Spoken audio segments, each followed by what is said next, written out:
with Scoliosis Conditioning, and I've asked Chuey to be here to demonstrate resting, which is what we're going to talk about today. So in my scoliosis exercise programs, I have strengthening, I have stretching, I have resting, because I think you need all three as a human, and especially as a person with scoliosis. You may have heard people talk about the muscles on the side of the curve as being overly stretched or overly lengthened, is sometimes the language that's used. So yes, you do want to work to strengthen that side, to try to bring the ribs on that side a little closer together. But that's not the full story. The muscles on the curved side are also tired. And why are they tired? Because they're having to work to resist the forces that are pulling the body in the opposite direction. Okay, so if you're doing asymmetrical work, which you should sometimes, as is the nature of the condition, they're going to need a break. But also, they're going to need a break from what they're doing the rest of your day.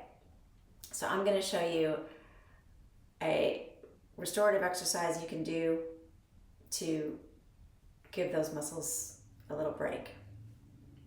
I'm going to turn my back to you, kind of rude, so that you don't get confused as to what side you're going to be doing it on. And I'm going to show for left-sided curves, so if you have a right-sided curve, then you're going to do the opposite as me. Okay, so I have a bolster here, but you can always stack a couple of blankets neatly and do this. So this first one is going to be for lower to mid back curves. And I'm going to tap my hips on the floor but up against the bolster. And then I'm going to come over the bolster on my left side. And then I'm going to take a blanket, if you want, this is optional, it's nice, and put it between my head and my arm that's stretched out. I'm also going to take my right leg back and my left leg forward, so I just kind of scissor the legs a little bit.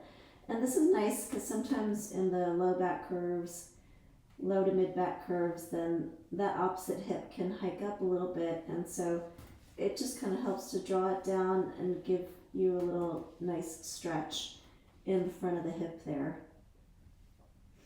Okay, so you can stay here really for as long as you want.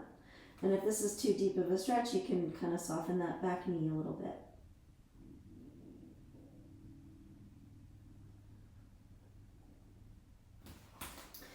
Okay, so let's say I have a curve that's higher up in the upper back. So I'm just going to adjust the bolster a little bit, and it's going to go a little bit more kind of like in my armpit so that this side of the rib cage can expand and open up. And this is great for the breathing mechanism as well. So for the upper back curves, I'm going to take my right arm over so I get a little extra stretch in here, and I'm just going to tug a little bit. Okay, and this is something you can do that I forgot to show in the low back curve as well. You can do this little rotation where I'm just inhaling and turning my chest towards the ceiling, and then I'm exhaling and turning the chest a little bit down towards the floor. And this is just giving me a nice little gentle massage in that area along that musculature that I was talking about earlier.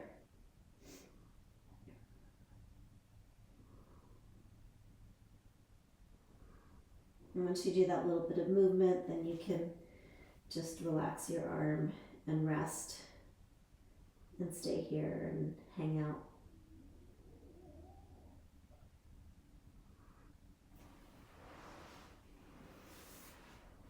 Okay, so try that, see how you feel, and let me know how it goes. Bye.